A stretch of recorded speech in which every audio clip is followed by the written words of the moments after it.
The story begins by telling us about superheroes, fictional beings with powers that everyone loves. As a result, films featuring these characters gross around $3,500 billion annually. Additionally, their comic books have sold over 85 million copies, and the theme parks inspired by them have already welcomed more than 515 million people. It turns out that all these incredible things are nothing more than pure fiction. They are completely false. At this moment, we see a happy family with the son asking his father to take him to see his hero. Suddenly, while walking, the two look up at the sky and see a strange figure floating. The little boy then gets super excited and shouts that it is a real superhero. His father is curious and wonders who that being could be that made his son so happy. People around also notice the figure but think it's just a recording of a movie. But a guy in the crowd laughs and says that normal people don't understand anything. He then shouts with a smile on his face that that floating man is a real superhuman. Photographer comments on rumors of the existence of heroes and prepares to take the first photo.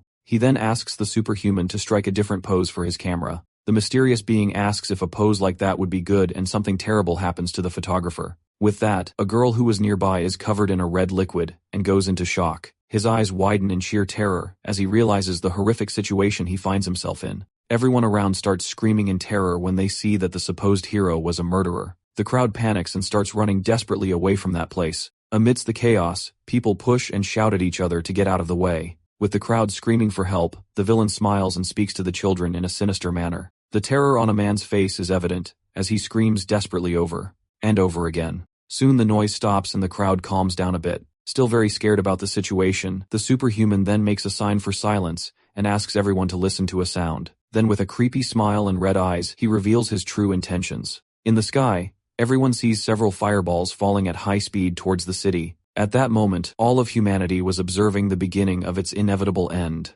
So with the emergence of a real superhuman, the world faces an apocalyptic crisis. The person responsible for all this just smiles, thinking that mass destruction is a really cool thing. On the second day, the western United States is completely destroyed by it. The next day, it is Greenland's turn to be completely wiped off the map. On the fourth day, northern France turned to ashes with 57% of the world annihilated in just 5 days. That single being managed to cause all this global destruction. In response to this, governments around the world formed the Global Allied Forces. With that, they quickly approved a counterattack against the only superhuman. Meanwhile, the cause of all the chaos was relaxing peacefully on a paradisiacal beach. The man lying on a beach chair seemed to not have a care in the world. He was so relaxed that he even drooled a little while taking a nice nap. The choice of the Allied forces was simple and clear, as we see in the reflection of their glasses. The solution found was a 100 megaton hydrogen bomb dropped right on top of him. With that, a gigantic explosion illuminates the sky with an extremely intense light. From space, a satellite observes the massive destruction that has taken over that region. With the explosion, 3 neighboring countries disappeared from the map completely that day. But the superhuman who took the bomb head-on didn't even get a scratch. Meanwhile, at the White House, the situation was one of pure tension and utter despair. Breaking news shows that the villain has appeared and revealed his name as Friday. The President of the United States is shocked that even the nuclear submarines did not work. The leader named James Logan wonders what the true identity of that being island. At that moment, one of his men enters the room and announces that Friday is in the capital. The president is surprised, and the man says that the villain is waiting for him. Without thinking twice, James Logan orders everyone to go to the capital right now. There he prepares for the meeting surrounded by heavily armed soldiers. One of his guards offers him a vest, but he refuses, saying it wouldn't do any good. He then adjusts his tie as he needs to show confidence to the whole world. James then walks towards the building as he now represents all of humanity. Upon arrival, he introduces himself to Friday, and the two formally shake hands. The villain then smiles and says he was so anxious that he couldn't even sleep properly. With his eyes shining, the president ignores the provocation and asks what he wants. Friday repeats the question with an evil smile on his face, showing his satisfaction. He then responds that he wants him dead and attacks the president without any mercy. Friday says he's dying to see how the humans will react to their leader's death. Upon seeing the scene, the soldiers shout the president's name and begin shooting at the villain. However, the bullets do not cause any damage to the superhuman. They simply ricochet. With a quick movement, he throws the president's body away with his claws. The leader falls to the ground lifeless, while one of his men runs desperately towards him. Even though he was shot from all sides, the bullets didn't even make a scratch on his body. Friday then turns to the cameras that are broadcasting everything live to the world. He then asks if he is the only villain and says that no one understands his motives. With that, he begins to tell a sad story about how he used to rummage through the trash to eat. His mother became ill and died because they had no money for hospital treatment. His father became addicted to alcohol and was shot dead by the police while stealing alcohol. The superhuman says he was very miserable and that the world never cared about him. Then he sarcastically asks if the story isn't touching enough, and with a crazy smile on his face, he reveals that everything he just said was a lie. News of Friday's madness and the president's death spreads around the world. This live broadcast was enough to throw the entire world into complete chaos,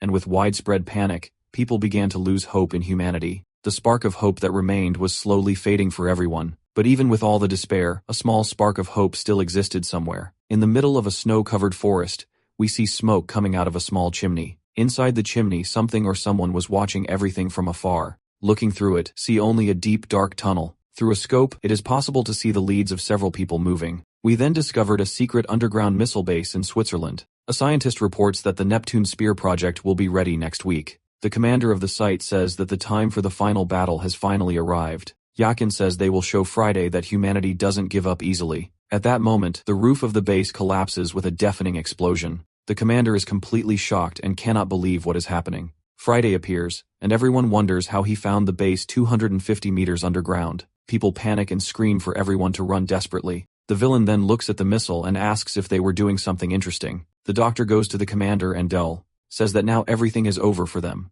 With a serious expression on his face, the leader seems to accept his fate. The soldiers at the base, even though terrified, prepare to fight the invader. With trembling hands, they point their weapons at the superhuman. The commander then calls Dr. Ju Songen and orders him to evacuate with the civilians. He passes the leadership to the doctor, saying that he is now the new leader. The scientist is confused and doesn't understand what Yakin means by that. Yakin insists that he must survive and rally people with conviction for the future. The commander continues, saying that the doctor needs to gather those who want to protect humanity and their families. Yakin then finishes by saying to show the world that humanity will never lose to the villain. The moved scientist says goodbye, saying it was an honor to serve under his command. With that, the doctor starts running while Yakin turns to face his fate. Friday pretends to wipe away a tear and mocks the commander for being so nice. Despite the fear, the soldiers remain firm and continue to point at the enemy. The leader then addresses his troops and says that it was an honor to have led them all. He continues his speech and says that even if no one remembers their names, he will remember each of them while holding a detonator in his hand. Soldiers prepared to give their lives in the last battle for humanity. Everyone points their weapons, ready for the final fight against the superhuman. Friday just smiles sideways, finding the whole situation very amusing.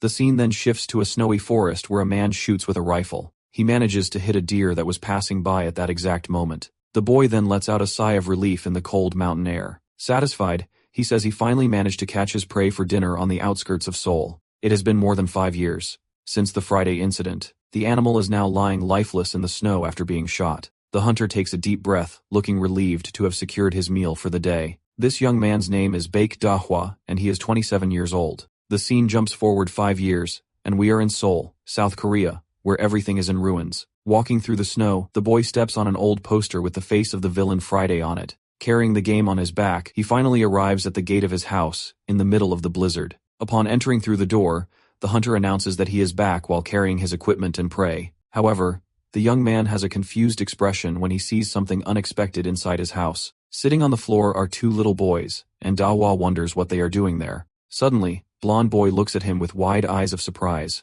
The little boy then points to the hunt and says excitedly that he knew Dawa would be able to catch the deer. As a reward, the blonde boy says that the 2 bear-shaped sweets are now his, but the boy named Bang Jonsik has already taken the sweets, and the blonde boy shouts for him to give them back. Then a chase begins and the blondie threatens Jonsik as they run around another child. Meanwhile, a third child who was drawing just watches the confusion of the other 2. The chaos continues with the 3 running around the room and yelling at each other for candy. Seeing all that mess, the hunter looks exhausted and angrily shouts Bang Junsik's name. In the midst of destroyed Seoul, that house is the only noisy place and also their hiding place. With that, he begins to have a flashback of when he met those little ones for the first time. The memory takes him back 4 years as he walked, thinking about what he would eat. He then decides he wants a specific noodle, but hears someone yelling for a door to be opened. At the door of a convenience store, 2 men threaten to break in if no one opened the door for them. When the guys notice the boy, one of them says they are not bad people and asks if he has the noodles. The boy just stands in silence, watching the 2 strange men standing in front of him. He then recognizes one of them as a store employee and comments on the tense atmosphere at that.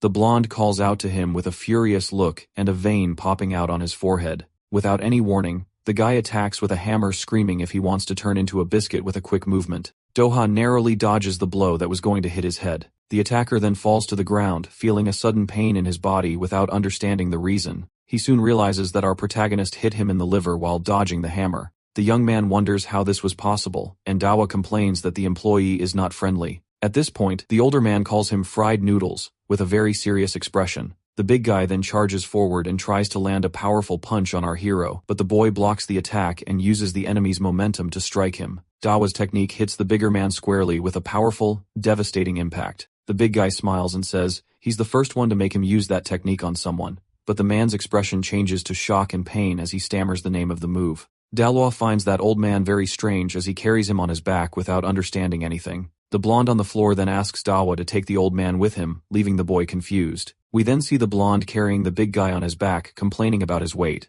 After all the confusion, our protagonist finally gets the pasta he wanted. He smiles, saying that he only has one left, and the angry blonde tells him to be quiet. Dawa then says he's going to the bathroom, and a child's voice asks if the old people have gone yet. The boy approaches the bathroom door, but it is locked, and he asks if there is anyone there. Inside, he finds 3 children and a sick woman who threatened him not to come closer. One of the girls then yells at the other boy, calling him an idiot for thinking he's the bully. One of the boys tries to calm the fight by saying that they need to stick together at times like this, but the other boy blames him, saying that it was his idea to go to the store, and that's why they are in danger. The little girl also defends herself and denies having agreed to the idea of going to that place. Seeing the situation, the boy tries to negotiate with Dahua to resolve everything peacefully, but the little girl doesn't want to talk and attacks our hero with a colorful broom. The other boy also joins the fight and tries to hit Dawa with the handle of a squeegee. Bang Junsik says the time has finally come to showcase his baseball talent, and with a shout, he then swings the club with all his strength, stating that it is an art. The problem is that the blow was so bad that he ends up hitting his friend instead of the protagonist.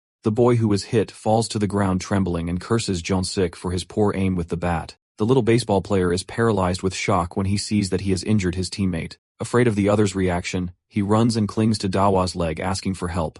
Dawa ignores the commotion and goes to see the sick woman, but the children scream at him not to touch her. He then places his hand on her forehead to check her fever as she breathes heavily. With that, the boy takes his backpack off his back, and one of the boys asks what he is going to do. He takes some medicine from his bag and hands it to the little girl who is still holding the broom. He explains that it is an antipyretic for her to take twice a day and says he just came to get food. He apologizes for the scare and says he's leaving right now, leaving the little girl confused. When the boy turns to leave, little Junsuk is still clinging to his leg. The protagonist asks the boy to let him go, and the boy ends up falling to the ground awkwardly. At that point, the other boy starts fighting with Junsuk, accusing him of hitting him on purpose. The girl then tells the others that they need to make a decision to survive. The scene changes, and we see our hero walking down the street while the children follow him carrying the girl. The little girl says they are not following him but that they happen to be going in the same direction. Despite the lame excuse, it was obvious that the little ones were going after him. The 3 continue walking together through the ruined city without a clear destination.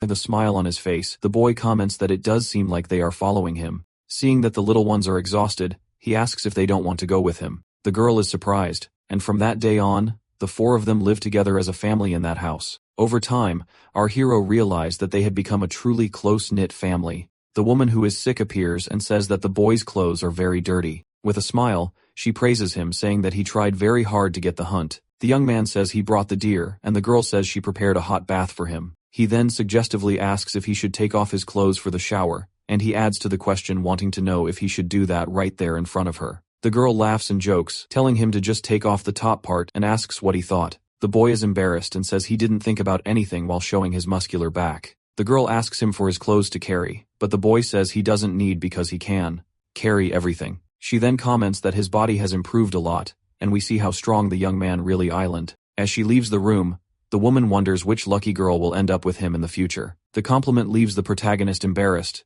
and with his cheeks completely red with embarrassment. One of the boys calls him and asks what life is, and then asks him to teach him how to fight. The scene then cuts to night, and we see the buildings in ruins, with a light in the distance on the horizon. Outside, the boy observes the night landscape with a thoughtful expression on his face. The woman then approaches him from behind, and calls his name as he admires the view. She says it must be cold and offers him a hot drink, and he thanks her for the gesture. The 2 look at the starry sky, and the girl comments that she has never seen so many stars in Seoul before. She then warns that despite having food, the supplies to leave are almost gone. Because of this, She is worried about going to the market and asks if it is dangerous. The young man calms her down by saying that there is no one around as they haven't seen any footprints for a month. He also remembers that Junsik's birthday is coming up, and we see the children sleeping, so he wants to go to town to give the boy something delicious to eat that day. The woman looks at him with a worried look as they both drink hot tea on the rooftop. With that, she asks if it isn't too difficult for him to have to take care of all of them alone. The protagonist looks at her with a calm and serious expression before finally responding. He then reveals that she and the children are the first and only real family he has ever had.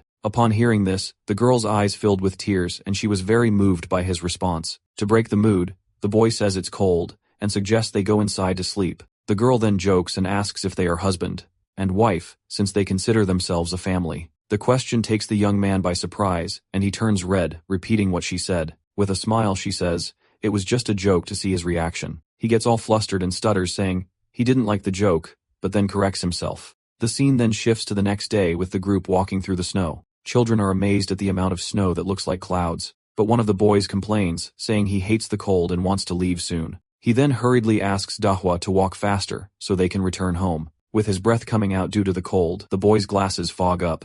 After walking a little further, the little ones begin to play in the fluffy snow. Dohwa joins in the fun and threatens to turn them all into snowmen. The woman also joins in the fun and prepares a snowball with a smile on her face. Suddenly, protagonist is hit by a snowball and falls to the ground without understanding. The girl then rolls a giant snowball, and the children run desperately. After the snow fight, everyone comes together to build a huge snowman. With teamwork, they manage to assemble a 3-part snowman. Finally, the group arrives at their destination, a large market called a mart. The little ones run ahead excitedly, shouting about what they are going to catch inside. But the boy notices something strange, and his gaze becomes serious as he asks them to go slowly. He then wonders why the tree branches are so strange in that place. One of the boys calls him in a hurry, telling him to go to the market quickly. The little one jokes that if he is late, all the snacks will be his alone. The protagonist then replies that he is already going and runs to catch up with the rest of the group. As he walks, he thinks that what he saw must have just been the wind and ignores the strangeness.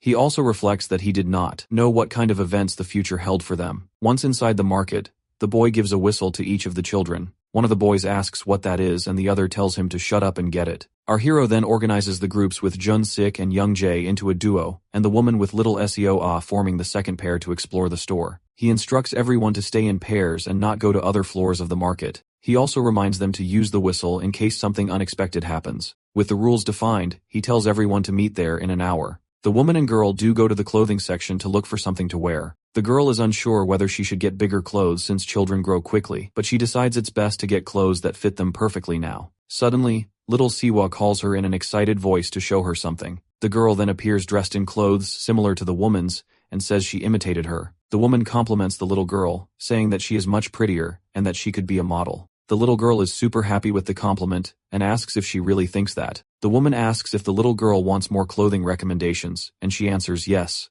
very excited. Meanwhile, in the book section, Young-jae is rushed by his friend to pick something right away. Jun-sik remembers that they came for his birthday and points to the snacks he wants as a gift. With his backpack full of treats, little Young-jae tells his friend to stop complaining so much. Young-jae then asks how many more snacks the other intends to get, and he defends himself by saying that he didn't even get many. The weight of the backpack is so much that the boy's feet barely touch the ground, and his friend doubts that he can handle it. Jun-sik says not to worry because he will fill his friend's backpack too, and Young-jae panics. Seeing his friend's despair, the little boy complains that he is too noisy. Suddenly, weight of the backpack throws him off balance, and he begins to fall backwards, slowly. With that, the boy falls onto the floor, and all the snacks scatter across the store Azul. Young-jae is left lying in the middle of the mess, and Jun-sik laments over his lost snacks. Furious with the situation, Jun-sik threatens his friend while a can of potatoes rolls away. The boy then laments his sweets, but soon runs after the can of potatoes that rolled down. With a quick movement, he finally manages to catch the can before it goes away. He smiles and says he can't let any of them escape, and we see that he has stopped at the games section. Suddenly, his expression changes and he becomes confused as he notices something strange in front of him. Hidden behind a pile of snacks, a mysterious hand suddenly appears. Sitting in the middle of the mess, Young-jae shouts his friend's name and a can of potatoes flies towards him. We then see Young-jae alone in the hallway, surrounded by snacks. Without understanding anything, the boy then looks around and wonders where his friend went so suddenly. And on the other side of the market, Dawa walks alone through a corridor full of pipes. He then climbs up a metal walkway, still feeling that something is wrong there. The boy comments that there are no traces of people, and wonders if the broken trees were caused by the wind. He finds it strange that the market still has so many products and deduces that people came here. With that, he wonders if everyone left without taking anything, or if they were unable to leave. When he opens a door, he finds several bodies, and realizes that the place was not safe. His eyes widen at the horrific scene and he goes on high alert. The young man then thinks that there are now more dead than alive in the world. Over time, he and the others became accustomed to the constant presence of death. He remembers an old news story that estimated the death toll at 5,700,000,000. The whole world dropped countless bombs on Friday, but that only made the situation worse. The people of Seoul fled the war in terror and scattered across the country. But ironically, Seoul was the city least affected by the villain's destruction. Suddenly the protagonist looks at his watch and sees that an hour has passed. Back at the meeting point, the woman and little Siwa wait for the others. The girl then calls out to him excitedly, while the woman waves to him from afar. The boy asks if Siwa found many things she liked, and she replies that it's a secret. He then asks about the other boys, and the woman says she hasn't seen them and is worried. The girl then says that they are idiots, and must be fighting over snacks. Suddenly young Jae appears with a bruised face and the girl is scared. Do asks young Ja where Jun-sik is, but the boy answers confused. He says he thought his friend had gone ahead but is surprised to learn that he didn't arrive. The protagonist then acts quickly, and takes his gun from inside the bag he was carrying. He hands it to the woman and tells her to take the others to the safe engine room. As he walks away, he says he's going to check out the place young Jae mentioned, and the girl gets worried. With a confident smile, he jokes that this is what husbands do. The woman is embarrassed by the joke but he quickly says he is just joking again. Before leaving, he warns that the first person to find Jeon-sik must blow the whistle to warn him. The group that remained behind begins to call out the name of the missing boy. Young Jae angrily yells that Jeon-sik is dead if he shows up now. In another corridor, the protagonist also caught the name of the little lost boy. He walks through the aisles full of shelves looking for any sign. The boy shouts for Jun-sik to respond if he is hearing his voice, but gets no response. Suddenly, he finds a can of potatoes lying on the floor near a door. When he picks up the can, he recognizes it as Jun-sik's favorite snack, and hears a noise. He hears someone talking about a special move, and his gaze becomes attentive and serious. In the game room, he finds Jun-sik playing video games and calls him by name. The boy turns around and smiles, saying he's going to end the game, and Dawa sighs in relief. The boy approaches, and asks what the little one is doing there, and he invites him to play. Dawa then scolds him and says that everyone was worried about his disappearance. The little boy starts crying and says that an old man called him to play first. Hearing this, Dawa's eyes turn red with anger, and he goes into alert mode. The boy asks if he was really an old man, and the boy confirms excitedly. Jun-sik goes on to say that the man was terrible at games, and that he flicked his forehead. With shining eyes, the protagonist looks back with a serious and somber expression. He then takes his weapon and prepares for the fight that is to come. The boy doesn't understand anything and asks why his friend is acting like that. With the weapon in hand, the boy positions himself to attack, and his reflection on the floor shows his fury. At this point, the supposed old man complains about having lost again, and the protagonist looks at him. The mysterious man then turns around, and Dawa is shocked to recognize who it was. The game screen shows the game over message, and that Friday lost the match. The villain complains that he has already lost 9 times, and that the boy's flick hurts more than he thought. With an expression of pure fury, he gets angry and says that it is very irritating. We then see a man approaching our hero's house with a serious expression. He tells the woman that she needs to leave the house right now because there is no more time. The girl doesn't understand anything, and asks why Dawa wants her to leave the house. Suddenly, the man asks if she saw anything strange at the market with a very worried look. The scene returns to the market and Jun-sik repeats that the old man was very bad at the game. The little boy is confused by his friend's reaction, and asks what's wrong. The video game screen goes black, and the protagonist stares at the villain with a look of pure surprise. The protagonist recognizes the villain, and is shocked to see him there in front of him. Friday complains about the 9th consecutive defeat, and says that the boy's flick hurts a lot. Seeing the situation, the boy knows he doesn't have time to think, and needs to act quickly. He understands that he needs to hold out as long as he can for his family to escape. With his eyes red with fury, he prepares to fight with all his strength. The villain then notices the young man's scary look and asks, "What's wrong?" He says just because he lost the game doesn't mean it won't hurt him. The antagonist reveals that he promised to play hide-and-seek with the children.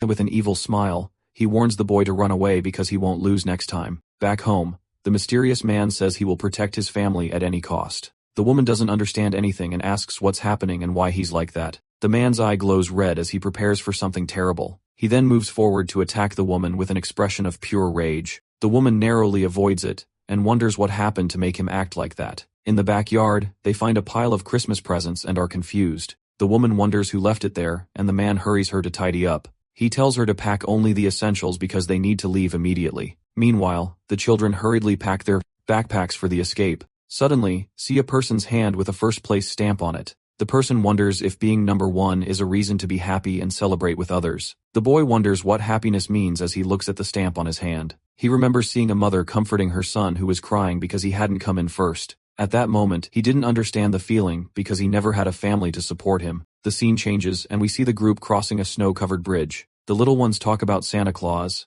and say that he doesn't give presents to those who cry. One of them boasts that he never cries and that's why he always gets gifts. The other retorts that he is a bad boy and that is why Santa Claus doesn't like him. Jun-sik then reveals that Santa Claus doesn't exist and that it was always Dahwa who gave the presents. The woman asks how much longer they need to walk in the middle of that blizzard. The boy calms her down by saying that it is getting dark but that they will soon reach their destination. He explains that after crossing the river, they don't need to worry about anything anymore. One of the boys then calls him and asks what he wants to know at that moment. The boy points to several snowmen and asks why there are so many there. The protagonist is silent for a moment and the little one says that they are ugly. Doha then says not to mind and that they are just normal snowmen. The scene then focuses on a heavy snowstorm that makes it difficult for everyone to see. Little Sioa complains of tiredness and the woman encourages her to keep walking. She tells the girl to be strong and that they won't be there long, and the little girl agrees. The woman then asks Dalwa when they will arrive as everyone is on edge. He reassures her by telling her to hold on a little longer because they are almost there.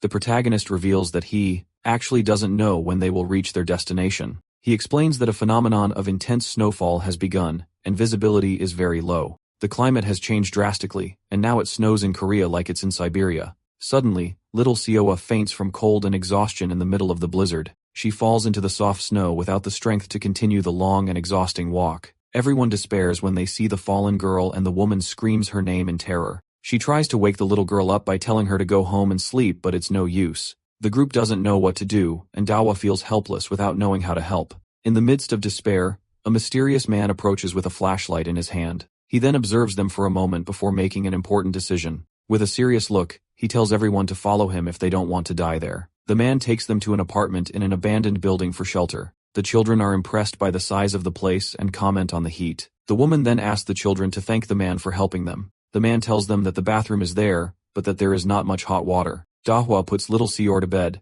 and the woman asks the children not to come in. The boy then thanks the man for saving them all from the blizzard. The man asks how they are sane with so much snow falling outside. He then bows in thanks, and the man warns him not to regret it later. The protagonist wonders if that man is a good person, but concludes that he saved them. Despite this, he finds it dangerous to rest there, and the man agrees with a smile. The woman then asks if she can use one of the rooms, and Dawa says she would anyway. The girl asks if they really need to leave, and the protagonist confirms with a serious look. She then tells Dawa to take a bath first because he worked really hard that day. With a sad look, she apologizes for making him wait longer in the blizzard. The boy apologizes and admits that because of him everyone almost died on the way. She agrees but comforts him by saying that she understands that he always thought of them first. With a loving gesture, she touches his face and reminds him that they are family. With that, she brushes his hair away and says he looks much better with his forehead showing. Dahua then compliments back saying that she also looks better with her hair down. He then shows off his new look with his hair styled and bangs up. The scene cuts to the mysterious man looking at a photo of his family. He smokes a cigarette while looking at the photo with a sad and melancholic look. Alone in a room, he wonders where his family is now in sighs and sadness. After bathing, Dalua tells the woman that he is finished and that she can go now. The girl then calls little Sioa to go take a bath with her, and the girl agrees. Alone in the room, the protagonist opens his backpack and takes out a map from inside. He looks at the city map, carefully tracing a route in his mind. He notes that they have crossed the river, but that there is still no information about the location. With that, the boy plans his next route to ensure everyone's safety. But he knows his priority is to stay as far away from Friday as possible. Little Junsik then offers him potatoes with an innocent smile on his face. Dawa approaches and asks if the boy talked to the man at the market. He replies that no and that they just played together, but the protagonist is suspicious. Suddenly, he hears the villain's voice and his gaze fills with fear and surprise. Outside, Friday appears and says he found him leaving the boy in a panic. Junsik points to the villain and says he's the bad old man from the game, and Dawa despairs. Friday then boasts that he wanted hide-and-seek and prepares to attack. With his face full of wounds, the protagonist shouts for Junsik to run as fast as possible. Dahua is then hit head-on by a powerful attack from the superhuman. The explosion destroys part of the building, and throws the boy into the air with the impact. He falls to the ground badly injured as snow continues to fall around him. With his face covered in blood, he looks up at the sky and sees the villain approaching. He then yells at Jun-sik to hold the woman's hand and not let go under any circumstances. The woman tries to save the boy, but Friday stops her with a single blow. In his last moments, the boy remembers his family and happy times. He remembers meeting the children and how close they became. Also remember playing in the snow and how they built the snowman together. All the happy moments you spent together flash through your mind like a movie. The villain then destroys the whole place with an energy blast and everything ends. Even though he was injured, the boy thinks he needs to protect his family at all costs. To him, his family means more than anything else in the world. Amidst the destruction, the woman and children cry and call out her name. The little ones scream asking him to save them because they don't want to die there. The boy remembers the promise that they were a family and is filled with fury. With a cry of despair, he refuses to accept the cruel fate that awaits them. He then stands up, wounded and panting, in the middle of the rubble of the building. With tears in his eyes, he promises that he will save them soon and will not give up. Suddenly, he realizes he survived the explosion and sees the mysterious man. The man says that the snow cushioned their fall, and that luckily, they didn't die. He then points to a snowy mountain and says he doesn't know about his family. With his hands trembling and covered in blood, the protagonist despairs even more. He runs through the rebels, shouting everyone's name in the hope of an answer. He continues to scream desperately, asking for someone to please answer. The mysterious man watches him with a sad look and tries to calm him down. He tells the boy to stop because they have already looked everywhere possible. Dawa refuses to believe it and says his family is alive somewhere. The man is then surprised by the young man's conviction and looks at him. The man angrily asks if he plans to die if his family is dead. The boy answers yes because a world without his family has no value to him. With tears in his eyes, he says that was the first real family he had. Suddenly, a man appears and says that they are alive, surprising everyone. The man says he saw what happened after Friday appeared and knows their whereabouts. Dawa stands up and asks if it's true that his family is alive and well. With a smile of relief, he asks if the four are really alive, and the man confirms. But the man says he won't tell so easily, and that he's hungry. He then orders 20 portions of food, and preferably with spicy tuna. The old man accuses him of lying to get food, but the man vehemently denies it. The man is angered by the accusation, and his face turns red with anger. He then curses the old man for making him look like a bad person, and glares at him with hatred. The man defends himself, saying he did his best to help, and the two begin to argue. Dahua then kneels down and begs for help with his bloodied hands. With a desperate smile, he asks what else the man wants besides tuna. The man smiles with satisfaction and makes a list of foods he wants in exchange for the information. We then see the protagonist preparing to go out in search of food. The old man asks if he will really believe that strange guy, and advises him. He warns him that the man is using his family as a hostage, and that he needs to find out the truth. Doha wonders why the old man is helping him since they are not close. The old man then reveals that he knows what it's like to lose a family with a sad look. From this, we understand that he also went through a terrible loss in the past. He says the world now uses even the smallest hope to survive and move forward. The old man advises him not to die easily after having survived for so long. With a determined look, he tells the boy to live until the end, no matter what happens. The protagonist then thanks them for their help the night before, and prepares to leave. He bows in thanks and promises that if he gets the chance, he will repay your kindness. With that, he sets off alone through the rebel in search of food for the mysterious man. The scene then cuts back to the present with a streetlight covered in vegetation. The woman calls out to Dalua, and he asks what happened that made her so worried. She explains that the children have not yet returned home, and that it is her fault. The guy calms her down by saying that nothing has happened yet,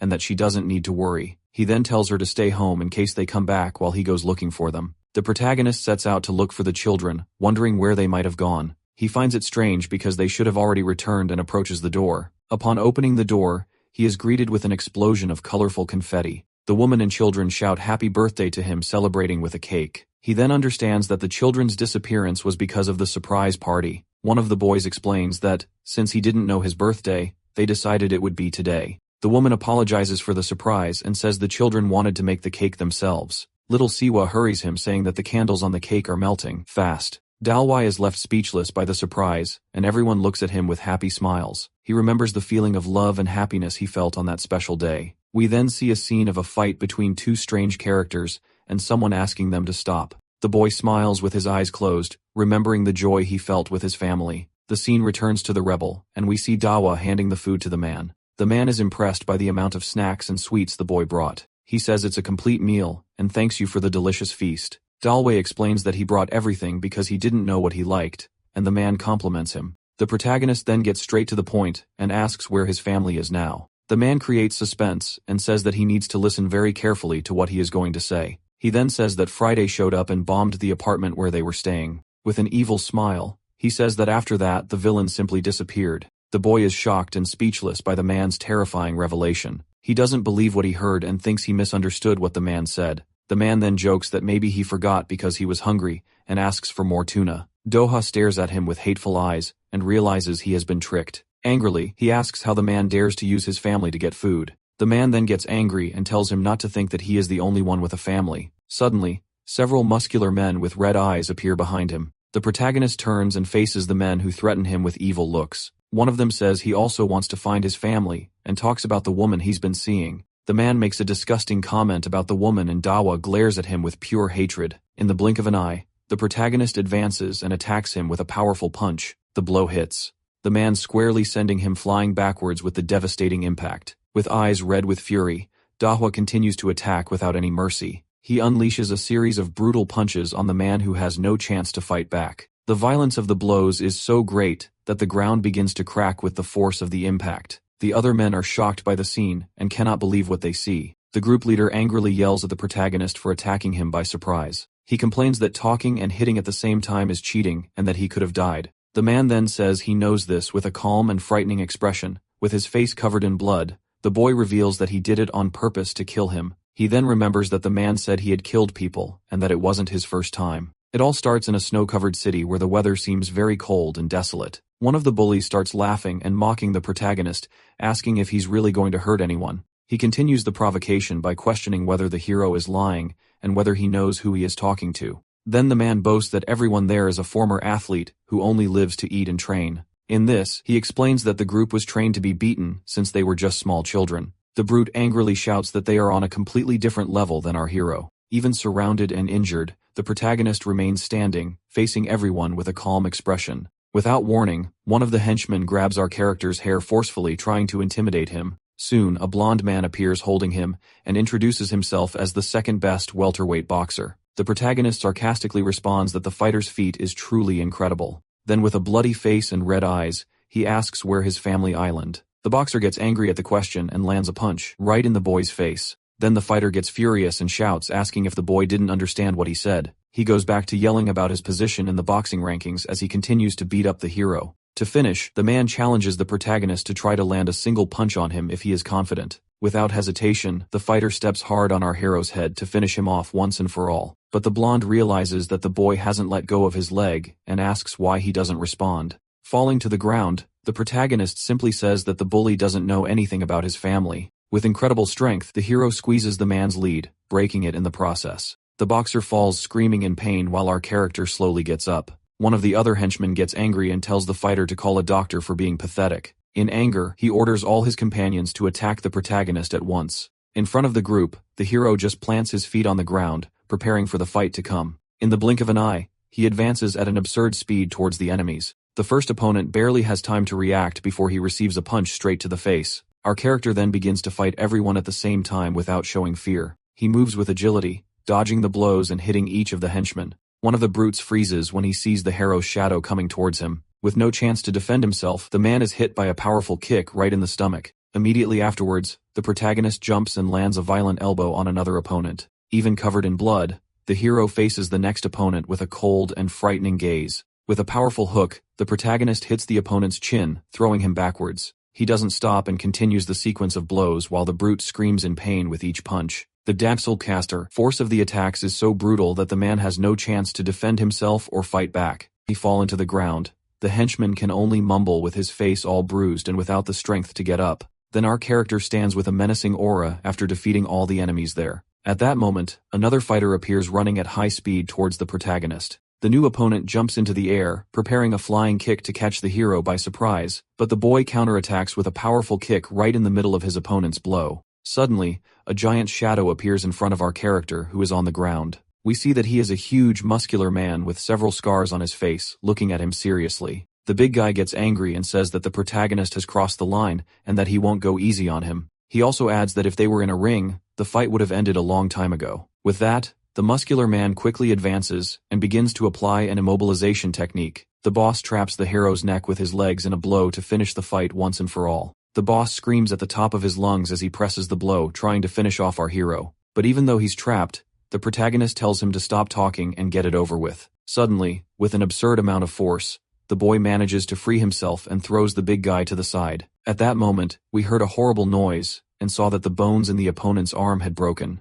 The impact was so strong that the boss felt a pain he had never felt in his life. The muscular man falls to the ground, screaming in despair and pain, unable to move properly. He looks at his broken arm in panic and begins to scream repeatedly for it. Then to end it all, the protagonist lands a powerful kick on the enemy's neck. After the fight, our hero walks over the bodies of the henchmen with a frightening aura. The remaining bullies wonder if he is human, and one of them tells the others not to back down. Then he points to a pile of baseball bats with nails in them for use in the fight. One of the henchmen says that not even a rabid dog could handle a stick, and everyone shouts to attack. With sticks in hand, the men prepare for the final attack against the protagonist. But everyone there was feeling the same thing as they looked at our hero standing still. It was an instinctive feeling of defeat, because they knew they couldn't win at all. Seeing the hero's strength, one of the henchmen throws the stick away and says he doesn't want to fight anymore. Soon the others agree, and also give up the fight without the courage to face the protagonist. But the chubby guy who started the fight is shocked to see all his men retreating. He can't believe the whole group lost.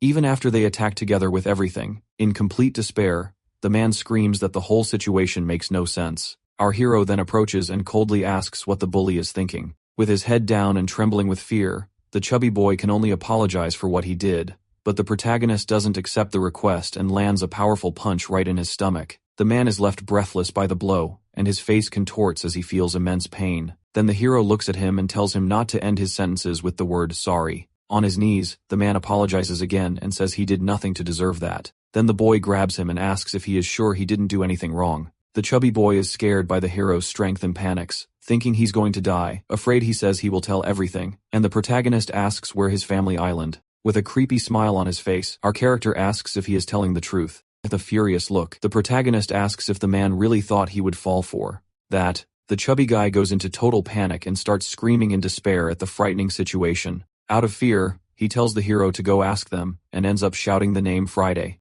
Our character starts laughing and mockingly asks if he should meet this person alone. Suddenly, red-haired man appears and says that yes, he can meet this Friday. The scene then shifts back to the snow-covered city, showing that time has passed. We see someone holding a pamphlet from the church of the hero that promises to transform ordinary people. The chubby guy explains that it is a new religion that worships Friday as if he were a god. The boy finds it very strange that leaders call themselves heroes, and thinks it's crazy. It is explained that the Hero Church is a special religious group recognized by Friday himself. The man continues his explanation about how things work within that mysterious group. Without patience, the boy grabs the chubby boy, and tells him to go straight to the conclusion of the story. The chubby boy screams in pain as the protagonist squeezes him tighter to get the answer. In the end, the boy realizes that he needs to ask Friday himself, and steps on the fat guy. He then concludes that this is the only sure way to get the information he needs. Then the chubby guy explains that the hero's church is the only one that can talk to Friday. That's why she is the only one among humans who can communicate directly with this entity. The man then warns that because of this, the hero's church is a very different place than normal. With that, the protagonist orders the man to guide him there, but the chubby man refuses right away. At that moment, he wonders why he would go to such a crazy place, and we see a very sinister church. Inside the place, we see a man with silver hair in front of two giant statues. With a serious look, he questions himself about that place that seems like hell to many. Suddenly, little girl appears all happy and shows a drawing she made of him. She repeats that she drew it with a smile, while some men behind her looked desperate. The men scold the girl for entering without knocking and apologize to the leader, but the hero just pats her head and says, with a smile, that it's okay. He then says that children's mistakes are the adult's responsibility, and is introduced as Jume Shu. Returning to the explanation, the chubby guy says that the leaders of the church are called heroes. In this, he adds that because they are fanatics who find Friday, there is no other way. Finally, the man says he will give our character some important advice. The man's advice is for the protagonist not to go to the Jamsel branch under any circumstances. Soon we see bodies on the ground as the leader says that everyone there will realize what he wants. The chubby guy ends by saying that they are crazier than Friday himself and want to give him his love. Alright, that's the end of the story. Thanks for watching. See you in the next one.